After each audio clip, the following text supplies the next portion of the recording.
Good afternoon students. इस video के माध्यम से हम लोग कारण सूचक वाक्य या परिणाम सूचक वाक्य के विषय में अध्ययन करेंगे। यानी कारण सूचक और परिणाम सूचक वाक्य जो हिंदी में दिए जाते हैं वह किस प्रकार से व्यक्त किए जाते हैं, अंग्रेजी में उनको कितने प्रकार से आप अभिव्यक्त करते हैं यानी ट्रांसलेट करते हैं, इन सारी चीज़ों के विषय में जानकारी इस वीडियो के अंतर दी जाएगी। ऐसे वाक्य जिनसे कार्य के होने या न होने के कारण तथा परिणाम का बोध होता है, रिजल्ट का बोध होता है, ऐसे वाक्य जिनसे कार्य के होने या न होने का कारण तथा परिणाम का, रिजल्ट का बोध होता है, उनको कहते हैं कारण सूचक या परिणाम सूचक। वाक्य नंबर 1, वह अनुपस्थित था क्योंकि वह बीमार था। वह अनुपस्थित था क्योंकि वह बीमार था। उलट के कहिए, चूंकि वह बीमार था वह अनुपस्थित था। चूंकि वह बीमार था वह अनुपस्थित था, अथवा वह अनुपस्थित था क्योंकि वह बीमार था। He was absent because he was ill। अभी यहाँ because से बन रहा, since और as आगे दिखाया जाएगा। He was absent because he was ill। वह देर से आई क्योंकि वर्षा हो रही थी। क्योंकि वर्षा हो रही थी वह देर से आई। तो शी केम लेट, वह देर से आई बिकॉज, क्योंकि इट वाज रेनिंग, वर्षा हो रही थी। She came late because it was raining. और सिंस से बनाएंगे तो since it was raining she came late, बीच में कमा लगा देंगे। वह दौड़ नहीं सकता क्योंकि वह कमजोर है। ही कांट रन, वह दौड़ नहीं सकता because he is weak। he can't run या cannot run because he is weak। Number 4, मैं बाहर नहीं जाऊंगा क्योंकि आज बहुत गर्मी है। I want to go out, मैं बाहर नहीं जाऊंगा। I want to go out because it is too hot today। I want to go out because it is too hot today। ऐसे वाक्यों के दो भाग होते हैं। ऐसे वाक्यों के दो भाग होते हैं। इनमें से क्योंकि, चूंकि उपवाक्य के कारण का बोध होता है। कारण इनमें से क्योंकि या चूंकि प्लस उपवाक्य से कारण का बोध होता है।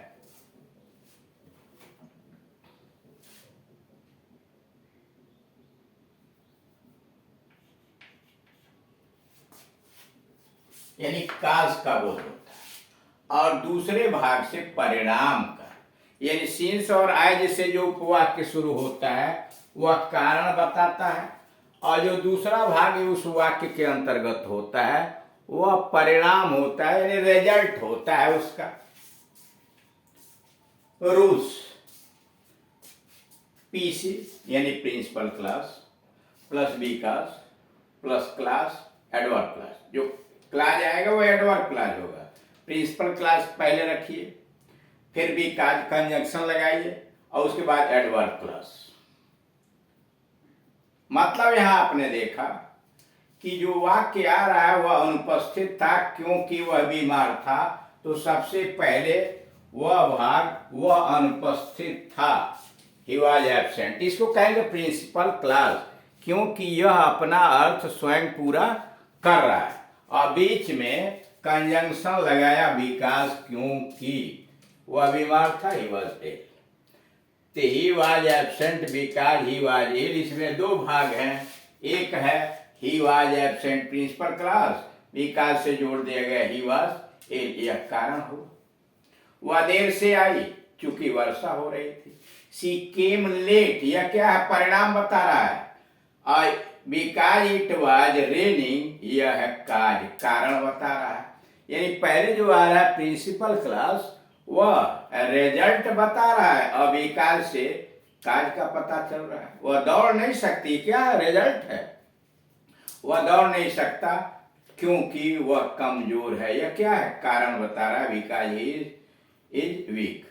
मैं बाहर नहीं जाऊंगा, यह क्या है, रिजल्ट प्रकट कर रहा है। प्रिंसिपल क्लास से रिजल्ट आ रहा है, परिणाम, क्योंकि आज बहुत गर्मी है, यह कारण है, उसी को यह समझा रहा है। और बनाने का तरीका है कि पहले प्रिंसिपल क्लॉज रख दीजिए, जैसे ही केम लेट, सी केम लेट, ये प्रिंसिपल क्लॉज है। फिर बिकॉज़ से जोड़ दीजिए और उसके बाद एडवर्ब क्लॉज लगाइए, इट वाज रेनिंग। अब कारण को जोरदार तरीके से व्यक्त करने के लिए इनका अनुवाद इस प्रकार भी हो सकता है। कारण को जोरदार तरीके से प्रस्तुत करने के लिए, एम्फेसिस करने के लिए निम्न प्रकार से भी ट्रांसलेट कर सकते हैं। It is because he was ill, it is because he was ill that he was absent, it is because he was ill, या क्योंकि वह बीमार था, that he was absent, it is because he was ill that he was absent। दूसरा, it is because it was raining, it is because it was raining that she came late, it is because it was raining that she came late। अब यह क्या है? जोरदार तरीके से प्रस्तुत करने का एक तरीका है। नंबर 3, वह दौड़ नहीं सकता क्योंकि वह कमजोर है, वह दौड़ नहीं सकता क्योंकि वह कमजोर है। It is because he is ill, it is because he is ill that he can not run, it is because he is ill that he can not run. Number 4, वह मुझसे नहीं मिल सका क्योंकि या चूंकि वह देर से आया, वह मुझसे नहीं मिल सका क्योंकि वह देर से आया। It is because he came late, it is because he came late, वह देर से आया। That he was not able to meet me, it is because he came late that he was not able to meet me. अब rules, it plus is plus because, it plus is plus because plus class plus that plus class, यानी यह जो आया उसका नियम दिखाया गया है। अब एक दूसरा मॉडल चूंकि से शुरू किया गया है हिंदी। चूंकि वह कमजोर है इसलिए दौड़ नहीं सकता है, तो चूंकि की अंग्रेजी सिंस हो गई, अब पहले लगाया गया, या एज भी लगा सकते हैं। चूंकि वह कमजोर है इसलिए दौड़ नहीं सकता, एज या since is weak he can't run. चूंकि आज हम लोगों को कोई कार्य नहीं है इसलिए सिनेमा जाएंगे।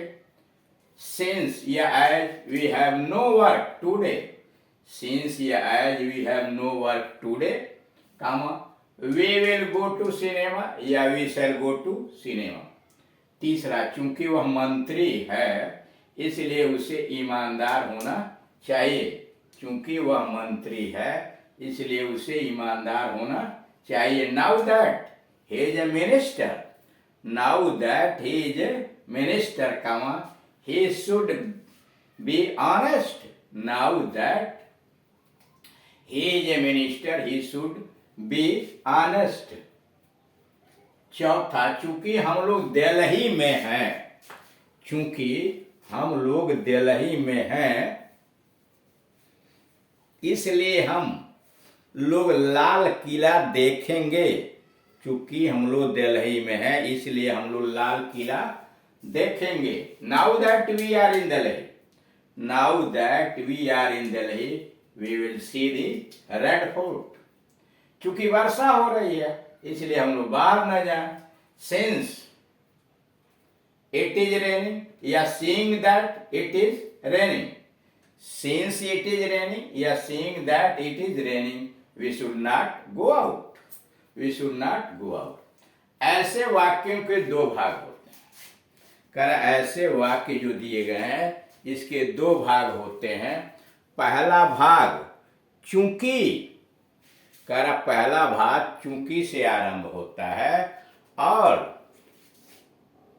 इससे कारण का बोध होता है। पहला भाग चूंकि से आरंभ होता है और इससे कारण का बोध होता है। दूसरा भाग इसलिए से आरंभ होता है दूसरा भाग इसलिए से आरंभ होता है और इससे रिजल्ट यानी परिणाम का बोध होता है। कह रहा है कि इस वाक्यों के, ऐसे वाक्यों के भी दो भाग होते हैं। पहला भाग चूंकि से आरंभ हो रहा है और इससे कारण का बोध होता है। दूसरा भाग इसलिए से आरंभ हो रहा है और इससे रिजल्ट परिणाम का बोध होता है। अब बनेगा कैसे? एक तरीका है, सबसे पहले एज लगाइए और फिर class, adverb class plus PC. जैसे यह as, he is weak, he can't run, as हो गया कंजंक्शन, ही इज हो गया प्रिंसिपल क्लास वीक और यह है एडवर्ब क्लास। और दूसरा तरीका है सिंस लगाया, since he is weak comma he can not run. अब तीसरा नाउ दैट प्लस क्लास, यहां देखिए नाउ दैट यह क्लास हो गया, now that he is minister he should be honest. और नंबर 4 सीइंग दैट, अब सीइंग दैट यहां देखना लगा हुआ है,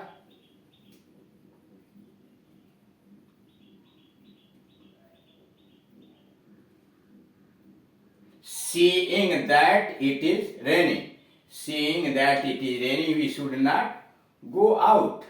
यानी चौथा नंबर seeing that लगाया, आया considering that, seeing that अथवा considering that लगाइए, क्लास लगाइए एडवर्ब क्लास और पीसी।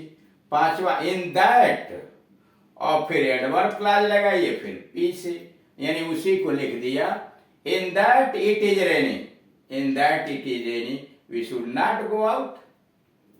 और छठा है in as much as class, in as much as he is weak he cannot run। Note, Hindi के ऐसे वाक्यों के इसलिए का अनुवाद नहीं होता है। हिंदी में जो इसलिए आता है ऐसे वाक्यों में, उसका अनुवाद नहीं होता, इसलिए ऐसा न करें, ऐसा अनुवाद न बनाएं। As yes since he is weak, therefore he can't run, therefore नहीं लगना चाहिए, केवल कामा से काम चलाइए, इसलिए आगे यहाँ क्रॉस कर दिया गया है, यानी वाक्य गलत है। नोट नंबर 2, अंग्रेजी के जो उपवाक्य as since now that seeing that considering that आदि से शुरू होते हैं, अंग्रेजी के जो उपवाक्य as से, since से, now that, seeing that, considering that इत्यादि से शुरू होते हैं, वे वाक्य के आरंभ में रखे जाते हैं। पर विकास से शुरू होने वाला उपवाक्य साधारणतः प्रिंसिपल क्लास के बाद में आता है, यानी पीछे रखा जाता है, वाक्य के आरंभ में नहीं रखते हैं। जैसे ही कांट रन, वह नहीं दौड़ सकता बिकॉज ही इज वीक। अब देख रहे हैं बिकॉज ही इज वीक कारण आया तो प्रिंसिपल के पीछे आया, बिकॉज से जोड़ा तो, और एज सिंस आया तो पहले जोड़ा एज या since he is weak he can't run. तो इस तरह से कारण सूचक और परिणाम सूचक वाक्यों का हिंदी से अंग्रेजी अनुवाद करते समय विशेष ध्यान बरतनी चाहिए। Thank you.